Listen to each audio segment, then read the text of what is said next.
안녕하십니까.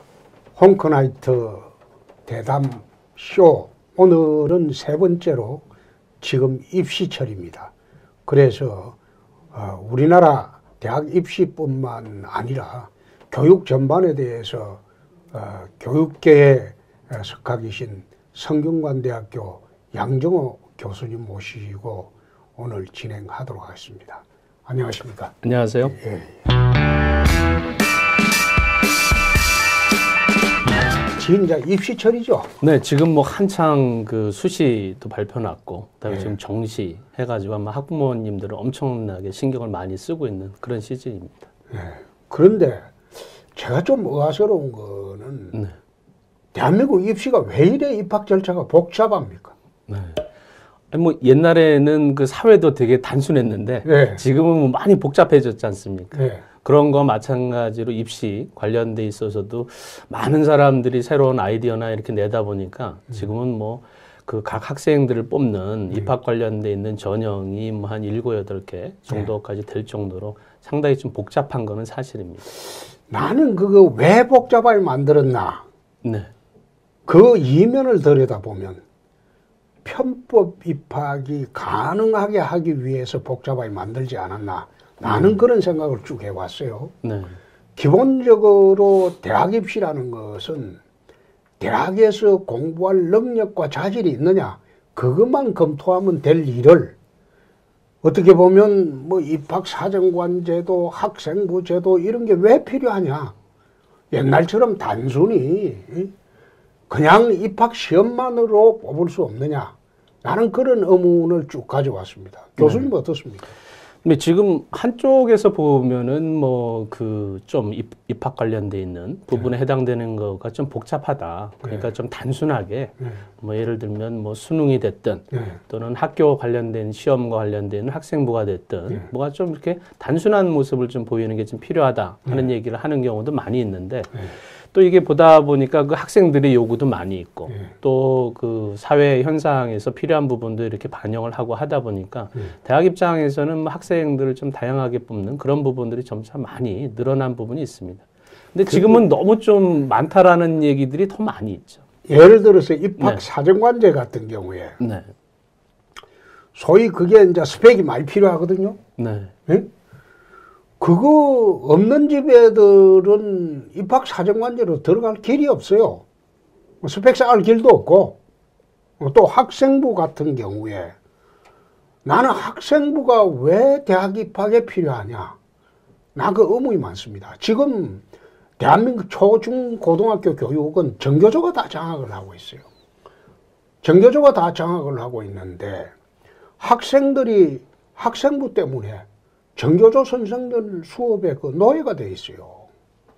난 그런 걸 기준으로 대학 그 입학생을 뽑는다. 나는 그것도 옳지 않다고 생각합니다.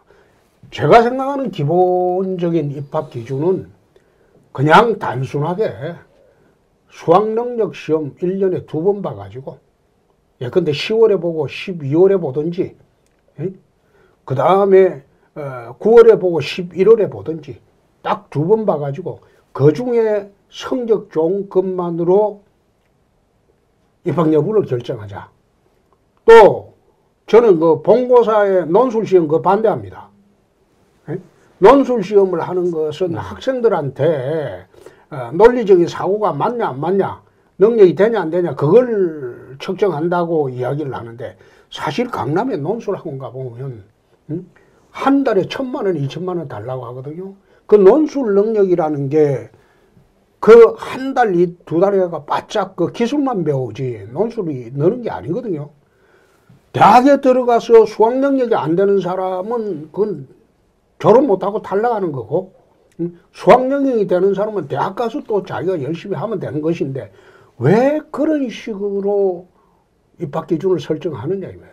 그래서 제가 생각하는 기본은 그냥 수학 능력 시험 딱 2번 봐가지고 그 중에 한 번 성적 좋은 거 가지고 대학에 입학하는 기준으로 삼고 거기에 입학 사정관제라든지 뭐 모든 뭐 수시 제도라든지 이거 난 없었으면 좋겠어요. 교수님 어떻게 생각하십니까? 네. 아 그러면 제가 몇 가지 예. 간단하게 예. 한번 먼저 여쭤보고 해야 예. 될 것 같아요. 왜냐하면 너무 많은 얘기를 예. 해주셔가지고 예. 일단 예전에 그 대학에 들어가실 때는 어떤 방식으로 들어가셨나요? 우리는 그 당시에 그 대입 예비고사는 대학 갈 자격이 안 되냐 그 기본적인 자질만 네. 보는 거고, 예비고사 합격한 사람이 그 다음에 대학 본고사 봐가지고 들어갔죠. 각 대학에서 실시하는 본고사. 거기는 대학마다 그 과목이 틀렸죠. 그래서 A라는 대학 가고 싶은 학생은 이미 2학년 때부터 그 대학을 기준으로 공부하고 네. 그런 식으로 해가지고 대학 선발을 했죠. 대학에 말하자면 자기 대학에 들어올 학생들의 능력을 대학이 측정해서 뽑는 그 제도로 했죠. 그런데 그 제도가 1류, 2류, 3류를 너무 만든다고 해서 본고사가 없어지면서 일률적으로 이제 수학능력 시험 제도로 안 바뀌었습니까?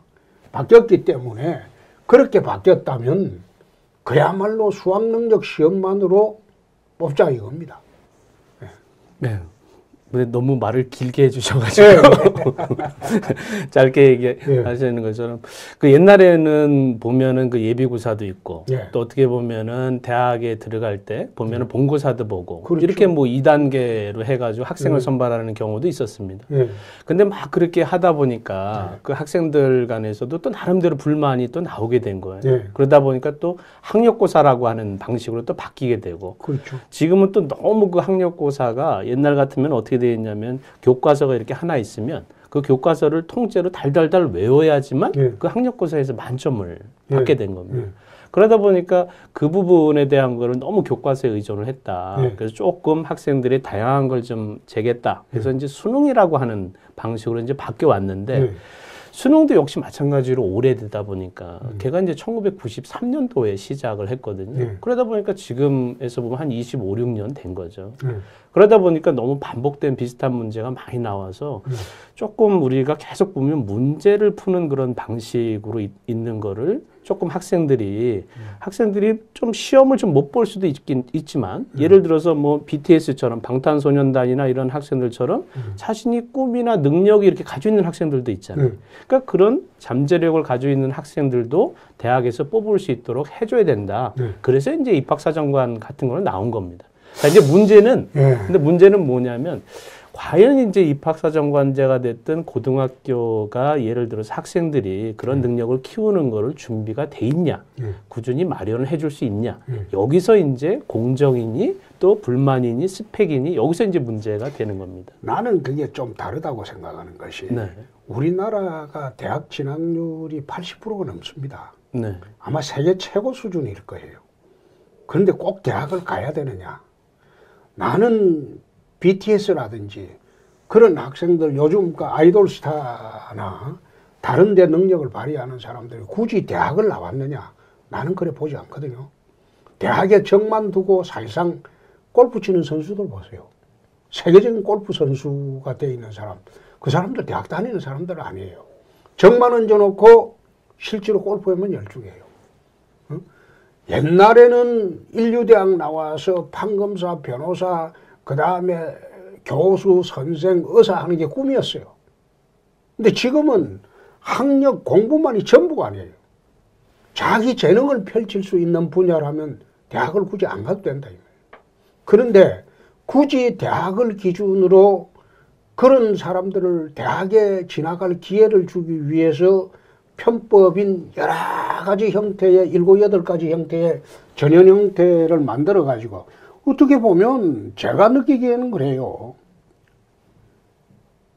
특혜 집단들, 특정 집단들이 편법으로 대학 입학하기 쉽게 만든 거 아니냐. 나는 그거 아니라고 봅니다. 네, 뭐 많은 학부모나 학생들 입장에서는 또 이제 너무 그 입시라고 하는 게 좀 복잡해지고 그런 측면이 있다 보니까 조금 이렇게 단순해야 된다. 그러니까 예를 들면 뭐 수능 뭐 하나가 됐든 또 아니면은 학교 생활 기록부나 이런 것처럼 그 내신 관련된 게 또 하나가 됐든. 난 학생부 그거는 절대 반대입니다.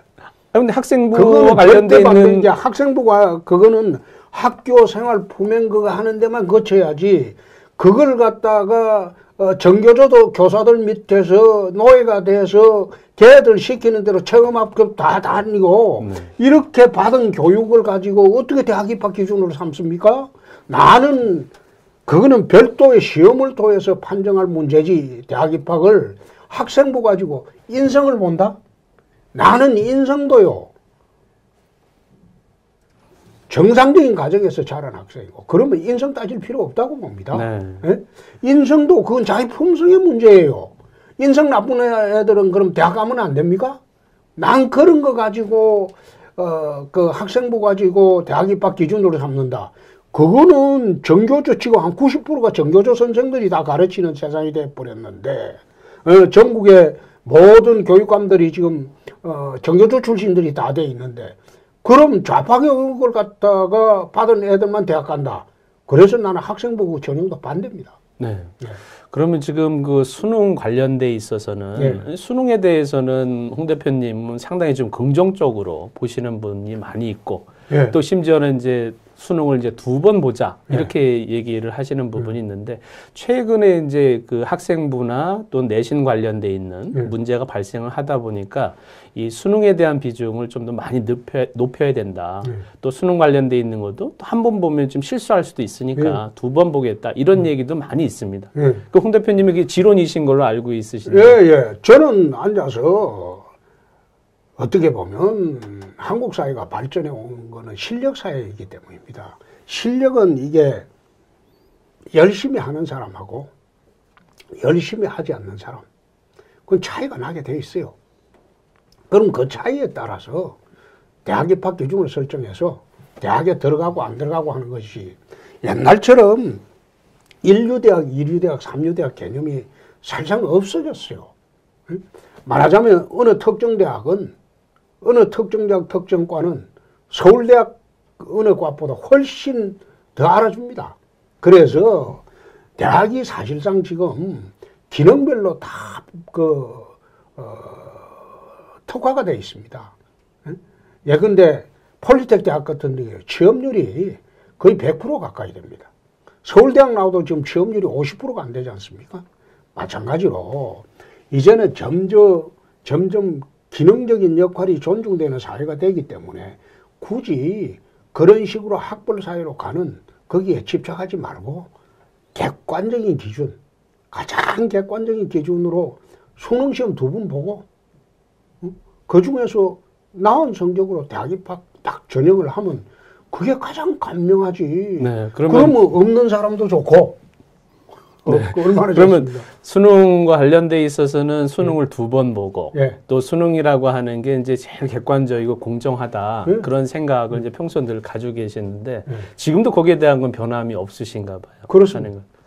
근데 지금 보면은 그 수능 관련돼 있어서는 그 정시라고 하는 지금 이제 학생들이 이제 입시 관련돼 있어서 지원을 하고 이제 대학들에서 선발하는 그런 단계가 될 텐데 그 정시 관련돼 있는 부분의 선발 비율은 지금 보면 한 25% 정도뿐이 안 됩니다. 그러니까 10명 중에 한 2~3명만 이제 그 정시로 들어가는데 거기에 대해서는 사회나 학부모들은 그걸 또 많이 좀 높여야 된다. 최소 뭐 절반까지 돼야 되는 게 않겠냐. 이런 요구사항도 현재 있긴 합니다. 나는 그 전부 그래야 된다고 생각합니다.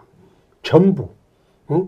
소위 7, 8개의 대학 들어가는 편법, 방법을 쭉 나열해 놓고 그 대학 입학을 말하자면 샘문으로 들어갈 수 있는 것을 왜 많이 마련해 놨습니까? 그거 하지 말고 모든 이 좌파 정부 아닙니까? 좌파 정부에서 추구하는 게 가장 중요한 게 뭡니까? 평등 아닙니까? 응? 문 대통령 그랬대? 기회는 공정하고, 결과는 정의롭고 그런데 내가 보니까 기회를 자꾸 공정하게 안 하고, 말하자면 편법을 자꾸 만들어서, 말하자면 요즘 한번 보세요. 대학 자사고하고, 혁신고. 혁신고 이래가지고, 자사고 없애고, 또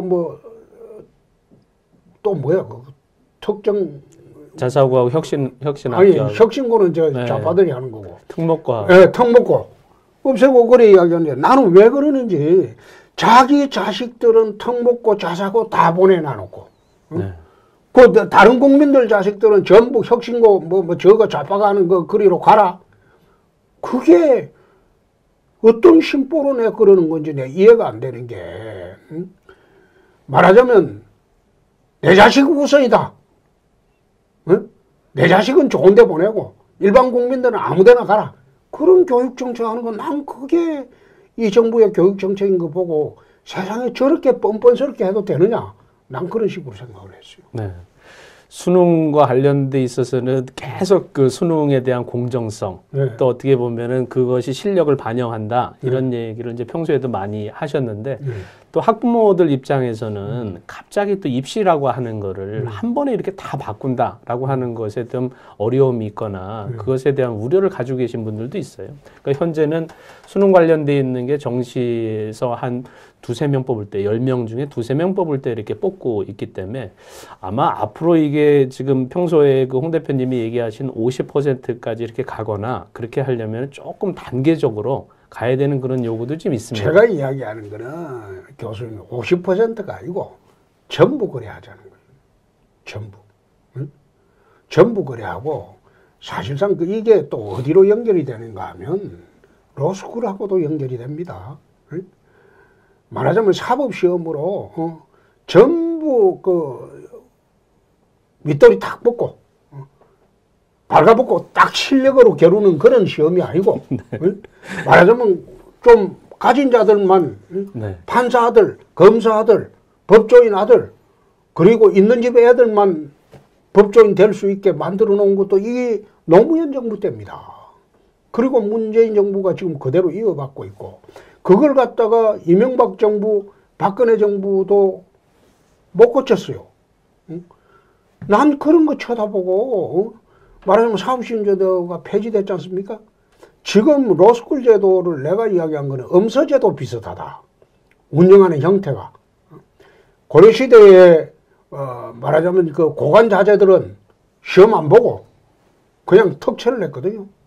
엄서제도라고 하죠. 네. 지금 보면 법조인 아들들이나 법조인 자제들 사회계층의 좀 가진 자들 자제들 상류층 자제들은 전부 로스쿨 갑니다. 로스쿨 가서 그 사람들이 또 변호사 큰 로펌에 취직할 때도 로펌에서도 그 사람들을 취업을 시킵니다. 가난한 사람 자제들은 들어와 본들 그 사건을 못 물어오거든요. 가진 자들이나 뭐 큰 기업체 아들들이나 질러 놓으면 그 기업체 손님을 끌고 오기 때문에 그런 식으로 지금 사회가 변해가고 있어요. 말하자면 희망의 사다리, 서민들이 바라는 그 사다리를 다 허물어 버린다. 그래서 대학 시험도 저는 뭐 교수님 입장이야 다르겠지만은 나는 그래 생각합니다. 이런 식으로 사회가 서민들은 신분 상승할 기회를 점점 놓치고 있다. 말하자면 신분 상승할 길이 없는 거죠. 에? 너희들은 밑바닥에서 그냥 살아라. 그런 사회로 가고 있는 게 나는 유감스럽다는 겁니다. 네, 지금 그 얘기하신 대로 그 학부모나 학생들 입장에서는 어떻게 보면은 조금 우리가 겉으로 보기에 그 객관적으로 또 점수로 내가 떨어졌는지 붙었는지 이유가 뭔지 이걸 확실히 알 수 있게 하는 수능에 대한 거를 많이 그 강조를 하거나 거기에 대한 정시를 좀 확대해야 된다 요구가 많이 있는 거는 또 사실입니다. 근데 또 우리가 그 실질적으로 그 대학이나 이런 상황을 좀 놓고 보면 우리가 예를 들어서 학생들을 뽑고 떨어뜨리고 할 때 보면 그 소수점 셋째짜리까지 가가지고 붙고 떨어지고 이런 경우가 발생을 합니다. 근데 실질적으로 학생이 이렇게 시험을 보다 보면은 어떤 일이다 보면 자기가 컨디션이 안 좋아서 못 볼 수도 있고 그렇죠. 그러다 보니까 수능 한 번 가지고 또 그 관련된 점수 가지고 학생이 어디 가고 말고 또 심지어 소수점 0점 몇째 점까지 해가지고 붙고 떨어지고 하는 것에 대한 우려도 분명히 있거든요. 그런데 교수님, 내가 삼류고등학교 출신이라도 열심히 공부를 해서 대학은 좋은 데 나왔고 몇 번 떨어지긴 했지만 내가 사법시험도 붙었어요. 말하자면 아무리 출발이 어렵고 힘들더라도 자기가 노력하면 성공하는 사회가 될 수 있어야 되는데 지금 현재 한국 사회를 지금 끌고 가고 있는 동력이 교육제도 특히 이 희망의 사다리를 다 물어버린대.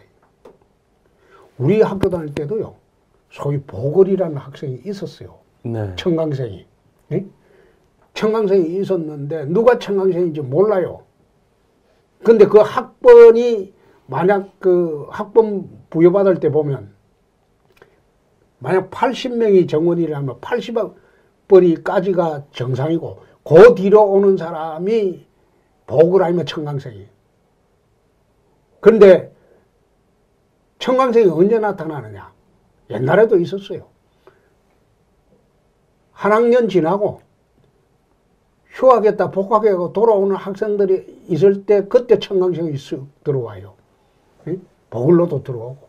근데 그런 편입학을 길을 열어주고 비정상적인 입학의 길을 열어주는 게 현재 모든 입학 절차가 수시가 있고 그 다음에 뭐 입학 사정관 제도가 있고 그렇게 하는 거라고 나는 그렇게 볼 수밖에 없어요. 그래서 이거를 지난 대선 때부터 단순화하자. 소위 실력 사회로 가는 거는 열심히 노력하는 사람 그리고 수능만 하더라도 EBS 요즘 좋잖아요. EBS에서 7, 80% 내고 나머지는 자기가 스스로 공부해서 시험 볼 수 있게 하자. 내가 그런 식으로 주장을 했는데 참 대학 입시제도 요즘은 점점 저희 가난하고 힘들고 못 사는 집안 요즘은요 가난한 집에 수재난다 이 말이 안 돼요. 왜 그런가? 어릴 때부터 교육에 투자하는 돈이 가난한 사람하고 부자하고 15배 이상 차이 납니다. 돈을 쏟아붓는 게. 그렇기 때문에 옛날처럼 가난한 집에 수재난다. 그런 말이 지금 통용이 되질 않아요. 그만큼 사회가 하청민은 하청민대로 살아라. 그 다음에 상류층은 상류층대로 간다. 이런 사회로 변하고 있는 게 저는 보기에 안타깝다는 겁니다. 특히 대학 입시 시즌 와서 정시가 소위 그게 중심이 돼야 되는데 수시, 편입학, 뭐 입학 사정관제 다른 거로 다 들어가고 난 뒤에 80%가 그래 들어가고 난 뒤에 한 20%만 진짜 실력으로 뽑는다. 이런 사회가 되는 게 난 참 유감스럽다 이겁니다. 그러니까 앞으로 관련돼 있어서 그 대학에 들어오거나 하는 부분에 대한 걸 좀 공정성이 좀 더 강화해야 된다. 네. 또 어떻게 보면 많은 기회를 좀 부여해야 된다라고 하는 요구는 그 분명히 있는 거는 맞습니다. 네.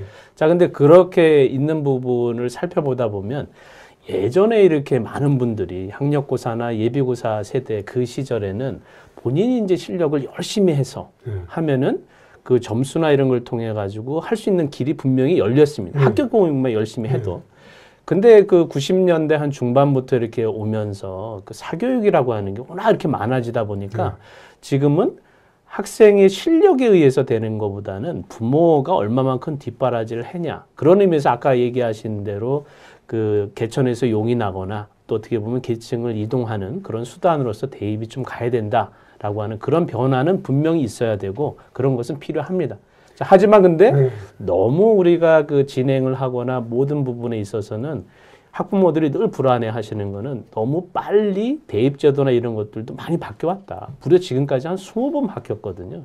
그러니까 그런 의미에서는 조금 그 공정성이나 이런 걸 통해서 또 수능과 관련돼 있는 부분에 대한 걸 좀 확대해 나가는 그런 부분이 조금 더 많이 옮겨가는 그런 측면에서 학부모들도 많이 동의하지 않을까 하는 생각이 있습니다. 지금 방금 교수님 20번 정도 바뀌었다고 했죠? 네. 그럼 21번째 못 바꿀 이유가 없죠?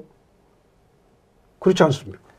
소위 말하자면 잘 바꿔야 됩니다. 잘 바꿔야 됩니다. 그런 문제는 기본적인 나는 교육 철학의 문제라고 봅니다.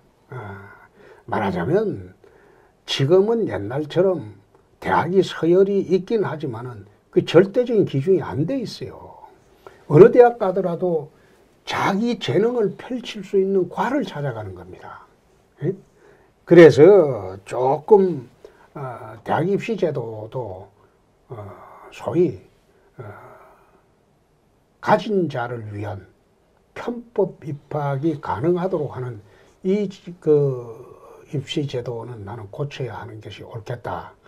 우선 오늘 그런 말씀 드리고, 네. 제가 교수님한테 이렇게 물어보는 거는 우리 보시는 분들이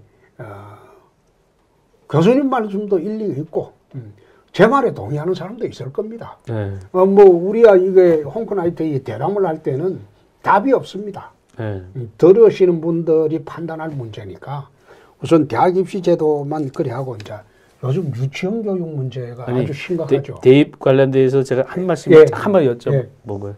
그러면 그 대입 관련돼 있는 걸 앞으로 바꿀 때 그래도 한 뭐 3가지 정도의 그 원칙이 좀 있었으면 좋겠다라고 하는 거를 아까 얘기하죠. 공정이나 뭐 기회 뭐 이런 부분이 있는데 3가지 원칙이 생각하신 게 혹시 있으십니까? 저는 3가지 원칙이라기보다는 우리나라가 이만큼 성공하게 된 배경은 교육입니다. 자원과 자본이 없으면서 이만큼 성공하게 된 배경은 교육이라고 보는데 그 교육의 기본은 실력사입니다. 실력도 없이 말하자면 집안의 배경으로 돈으로 편법 입학할 수 있는 그런 봉쇄를 내야 됩니다. 그래서 실력의 가장 가능한 측정의 기준은 나는 수능이라고 봅니다.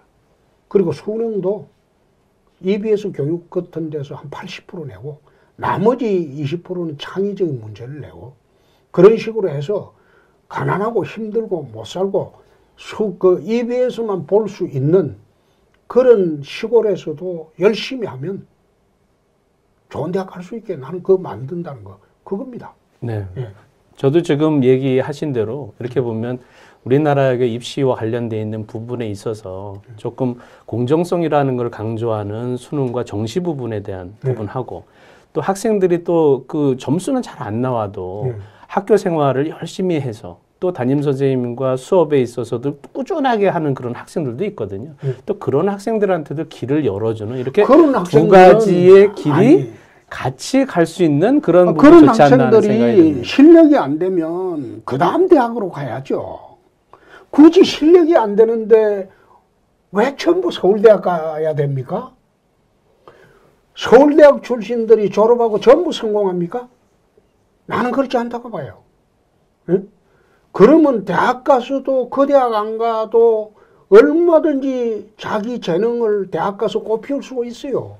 왜 실력이 안 되면서 꼭 그 대학을 가려고 합니까? 실력 안 되면 다른 대학 가면 되지. 그렇죠. 저도 보기에 그 실력보다는 본인이 어느 정도 그게 안 되는데 그거보다는 자기의 꿈, 또 자기가 앞으로 좀 할 수 있는 거. 예를 들면 뭐 방탄소년단이 됐든 또 자신이 가지고 있어서 그 뭐 스포츠와 관련돼 있건 또 미술과 관련돼 있건 또 그런 거에 재능이 있으면 그걸 쪽으로 이렇게 한번 이렇게 쏠려서 할 수 있는 요즘 말로 하면 그걸 덕후라고 합니다. 그래서 그런 것처럼 이렇게 특정 분야의 덕후.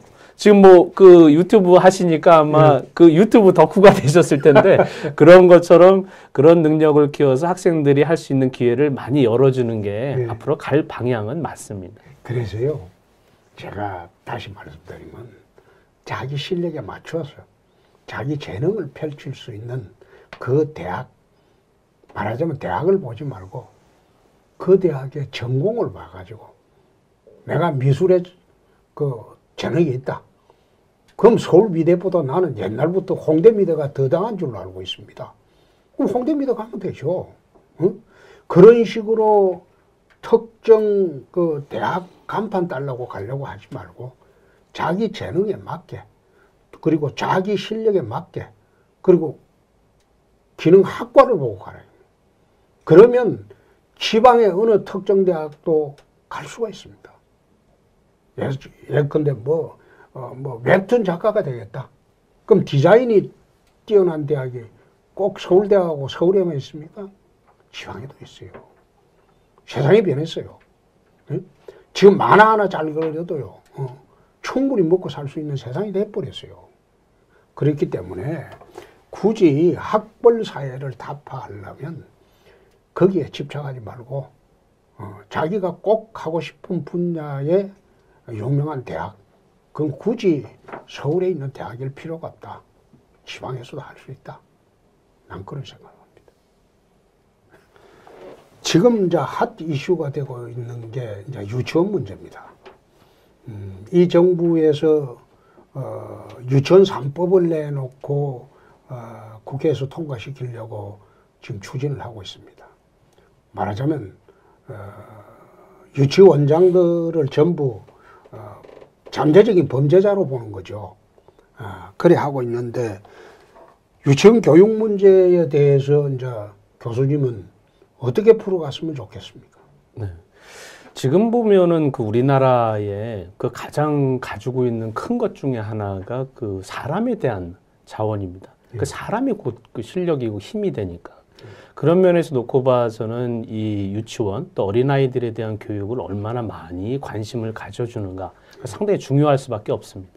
결국 지금 보면은 뭐 학생들이 한 60만 정도 이렇게 되는데 앞으로 그 몇 년 이렇게 지나고 나면 얘가 이제 30만 절반 가까이로 이제 어린아이들이 줄어들게 됩니다. 애를 안 낳죠. 그러니까 결국에는 그 학부모나 젊은 층에서 결혼도 그렇고 또 결혼을 설사 했다고 해도 그 자녀를 많이 안 낳는다는 부분에 대한 이유는 애 키우기가 힘들어서 그렇거든요. 그렇죠. 그럼 결국 그거는 그 교육에 대한 문제 부분인데 이번에 아마 그 유아 관련돼 있는 교육에 있어서는 조금 처음에는 유치원 비리나 이런 쪽에서 문제가 부각됐지만 저는 좀 이번 기회를 통해서 뭐 유치원의 비리 이런 거에 초점을 맞추기보다는 유아 교육에 대한 거에 관심을 좀 더 집중하고 더 많이 투자하는 그런 쪽에 좀 초점을 맞추는 게 좀 필요해 보입니다. 지금 이게 잘못되어 있는 게 같은 유아 교육기관인데 유치원은 교육부에서 관장을 해요. 어린이집은 보건복지부에서 관장을 해요. 그리고 지원하는 형태도 유치원하고 어린이집은 틀립니다. 민간이 하는 대부분의 어린이집은 지금 지원하는 게 22만 원인가 안 할걸요. 말하자면 지금 일반적으로 국민들한테 어린이 수당으로, 유아 수당으로 주면 그 돈밖에 안 해요. 근데 유치원 지원은 더 많습니다. 말하자면 같은 기능을 하는 그런 기관인데 유치원하고 어린이집하고 지금 차등이 굉장히 심해요. 그래서 이런 문제도 이제는 통일해야 될 때가 아닌가. 소위 어린이집도 교육 기능을 행사하니까 교육부에서 같이 가져가야 될 것 아닌가. 나는 그런 생각을 해봤습니다. 교수님 어떠십니까? 네, 지금 뭐 유치원하고 어린이집 관련돼 있는 거는 일명 유보 통합이라고 해서 그 많이 통합하려고 하는 노력들은 이전에 여러 정부에서 이제 시도를 했습니다. 근데 이 두 가지 부분에 해당되는 거는 그 몇 가지 부분에 있어서 좀 쟁점이 발생을 하게 되는데 유치원은 교육부에서 이제 관장을 하다 보니까 교육부에서 관련된 규제나 또 관련돼 있는 기준들이 상당히 좀 높습니다. 반면에 어린이집 같은 경우에는 그 0세부터 다 그 만 5세까지 다 다루다 보니까 그 학생에 대한 또 시설에 대한 부분이 좀 완화된 부분이 분명히 있습니다. 그러니까 나름대로 장단점이 이렇게 있기 때문에 유보 통합은 갈 길이기는 한데 또 그거를 현실적으로 마련을 하려면 교사에 대한 수급에 대한 문제, 또 정부에서 재정 지원의 문제 이런 부분이 동시에 좀 고려를 해야 되는데 어찌됐거나 지금 우리나라의 경제 수준 정도 된다면 유보 통합은 아마 당연히 앞으로 좀 해야 될 것 같고 제가 보니 이거는 그 정부나 또 정권의 정책에 대한 문제지 실질적으로 우리가 이게 가능하냐 안 가능하냐 이 논쟁에 해당되는 거는 이미 단계를 지났다 이렇게 저는 봅니다. 근데 지금 그 유치원 관련돼 있는 3법에 대한 것에 대한 것도 아마 생각이 확실히 있으실 것 같은데 어떠신가요? 물론 부정하고 비리는 잡아야 되겠죠. 근데 부정 비리를 잡는데 사유재산을 침해하면서까지 부정 비리를 잡아야 되겠다. 그건 나는 맞지 않은 생각입니다.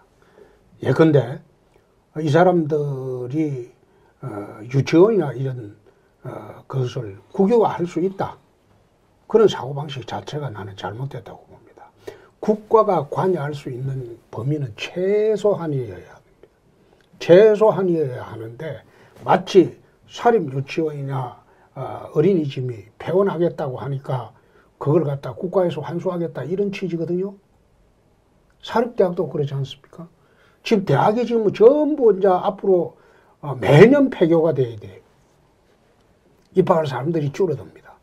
그럼 매년 폐교가 되는데 사립대학을 폐교하면 설립자한테 돌아가는 돈이 없습니다. 전부 국유로 가버리죠. 국가기속이 돼버리죠. 법을 이런 식으로 해놔니까 폐교하고 싶어도 폐교를 지금 안 하고 억지로 버티고 있는 게 지금 사립대학의 현실입니다. 그래서 이러한 교육관계법도 사유재산 제도를 어느 정도 존중하는 범위 내에서 정리가 돼야지 유치원 3법에 대응하는 정부 태도도 마치 사회주의 국가에 말하자면 사유재산 제도에 관여하는 형식으로 폐원하면 형사처벌하겠다, 국유 기소하겠다 이런 식으로 접근하는 것은 나는 옳지 않은 방법이라고. 네. 유치원에 이제 학부모님들이 이번에 이제 공분을 사게 된 거는 그 유치원의 그 사립 유치원의 뭐 일부입니다. 아주 일부. 한 9천여 개의 유치원이 있다면 또 그 중에서는 절반이 한 사립인데 그 중에서 아주 일부인 한 2, 3% 정도에 있는 사립 유치원들이 그 기본적으로 교육에 써야 될 비용들을 다른 쪽에 써서 저는 그거는 분명히 해결을 해야 되고 그 문제는 시정을 해야 된다. 이 생각은 분명히 있습니다. 자, 근데 문제는 뭐냐면 그 유치원과 관련돼 있어서는 정부가 또 많은 부분들에서 못한 부분이 분명히 있는데 그러다 보니까 개인들이 한 20억, 30억 이렇게 내서 개인 돈으로 이제 사립 유치원을 만들게 된 겁니다. 또 저는 기본적으로 그런 부분에 있어서 기여한 부분이 분명히 있으니까 그거는 인정을 해주되 반면에 이제 회계에 대한 어려움이라든지 또 어떻게 보면 본인들이 모르고서 이렇게 실수를 해가지고 그게 이번에 잘못되는 경우도 있으니까 그런 거는 바로 잡아야 된다. 바로 잡아야죠. 맞습니다. 예. 그러니까 그런 부분에 있어서의 회계 처리나 이런 것들은 조금 부드럽게 할 수 있는 부분이 분명히 있는데 이번에는 그 정부도 그렇고 또 여당 입장에서도 보면 너무 이렇게 뭐 몰아붙이식으로 그렇게 하다 보니까 유치원의 반발도 좀 큰 것 같습니다. 제가 법을 전공하기는 했습니다만은 모든 사회 현상을 법으로 규제하는 것은 불가능하고 또 규제해서도 안 됩니다. 상식과 우리 사회의 일반적인 통념을 기준으로 문제를 해결할 수 있다면 그것으로 하고 그것도 안 될 정도로 악성으로 사회가 지금 엉망이 되어 있다면 그때 법으로 규제를 하는 겁니다. 옐리네크가 이런 말을 했어요. 옐리네크라는 법학자가 법은 최소한의 도덕이라고 했습니다. 말하자면 모든 것을 사회 규범이나 그것으로 상식으로 해결을 하고 정말로 이것은 도저히 해결 불능이라고 할 때 법으로 규제가 들어가는 것이지 이번에 정부가 유치원 3법처럼 모든 유치원 원장이나 어린이집 이쪽 사람들을 소위 범죄자로 몰아놔놓고 억지로 범죄자 색출하겠다는 식의 입법 개정은 참 문제가 있는 거 아닌가. 네. 나는 그런 생각이에요. 지금 그 유치원 관련돼 있어서 쟁점은 뭐 결국에는 한 3가지 정도인데 결국에는 지금 사립 유치원들이 본인들이 그 학부모 그 유아교육법의 24조에 보면 기본적으로 학부모한테 직접적으로 이렇게 지원금을 이렇게 주게 돼 있습니다. 근데 그와 관련돼 있는 거를 좀 그 현재 주지 않으면서 또 유치원에서 직접 그 교육청에서 유치원으로 돈이 내려다 보니까 거기에 해당되는 거에 회계를 좀 철저히 해라. 이 문제이거든요. 근데 또 실질적으로 학부모님이나 또 유치원에 또 운영을 하다 보니까 이게 개인 사업자인 부분도 많이 있기 때문에 운영을 하다 보니까 또 본인들이 피치 못하게 이제 사야 되거나 운영을 하다 보면 필요한 경비를 쓸 수 있는 부분들이 있어야 됩니다. 그러니까 그런 부분에 있어서는 조금 인정을 해주는 그런 부분도 있어야 되는데 이번에는 그것이 아니고 모든 사립 유치원에 들어오는 모든 돈을 학부모가 낸 거건 아니면 별도의 방과 후 비용이 됐건 하는 것에 해당되는 거를 정부의 기준에서 맞춰서 해야 된다 하다 보니까 실질적으로 그 유치원에서는 운영이 불가능한 거죠. 국립유치원이 되겠네요, 그럼? 그러니까 기본적으로 보면 국공립을 이제 하겠다는 건데 일반적으로 그 아시겠지만은 사립 유치원 같은 경우는 2, 30억 가지고 유치원을 하나 이렇게 만드는데 비슷한 형태의 국공립을 만들면 무려 100억 정도 이상이 듭니다. 그러니까 정부에서 하다 보니까 이제 비용이 많이 들게 되고 또 운영비도 내야 되고 이러다 보니까 아마 실질적으로 정부에서는 40%까지 유치원을 확대한다 이렇게 하는데 그러다 보면 아마 들어가는 비용은 제가 보기에는 거의 한 5, 6조 이상 저는 천문학적인 숫자가 들어갈 겁니다. 그런 의미에서는 이렇게 무리하게 사립 유치원에 해당되는 거를 모두 다 부정한 그런 의미로 비리 유치원으로 매도하기보다는 좀 잘못한 부분에 해당되는 건 바로 잡고 또 그 부분에 있어서 사립 유치원이 할 수 있는 역할을 주면서 좀 장기적인 방법을 좀 모색을 하는 게 좀 더 현실적이지 않을까 하는 생각이 듭니다. 그래서 기본적으로 사립 유치원을 국공립화한다는 거 그 나쁜 발상은 아니죠. 그러면 그렇게 하려면 사유재산 보상을 해야 되겠죠. 사유재산 보상을 하고 다른 직종으로 가라. 그런 절차가 필요하겠죠. 그런데 그렇게 하지 않고 일방적으로 국가가 현재 뭐 대학, 사립대학도 그렇죠 아마? 네. 뭐 대부분 국가 기속을 시키죠. 그런 식으로 개인이 투자한 교육재산을 국가가 다시 다 환수하겠다. 그거는 사유재산 제도의 취지와 맞지 않죠.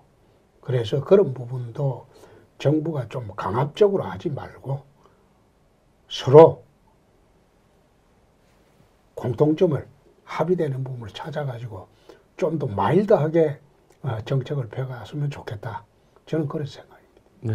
지금 뭐 유치원 관련돼 있는 부분에 해당되는 거는 저는 이렇게 보면 뭔가의 접점이 분명히 있을 거라는 생각이 드는데 그 정부도 그렇고 또 사립 그 유치원도 그러고 서로 간에 보면은 학부모나 아이들은 없고 서로 간에 이제 이권이라고 해야 될까요? 조금만 가지고 있는 거 양보하지 않는 모습인데 제가 보기에는 좀 한 번에 다 해결하려고 하지 말고 또 회계의 문제가 발생을 하면 회계 관련돼 있는 거를 그걸 이원화하든지 정확하게 정부에서 지원하는 22만 원과 별도 비용에 대한 거는 철저하게 관리를 하게 하고 또 사립 유치원과 운영하는 학부모들이 내는 비용에 해당되는 거를 좀 이원화해서 할 수 있는 운영할 수 있는 길도 좀 열어주고 또 중장기적으로 좀 시간이 지나면 점진적으로 유아교육을 어떻게 해야 되냐. 이게 진짜 국공립으로 옮겨가는 게 필요한 거냐. 사립의 역할이 어디까지냐. 여기에 대한 거를 좀 그 접점을 마련해서 해야 되는데 지금 이렇게 보면은 어린아이하고 어머니들은 없고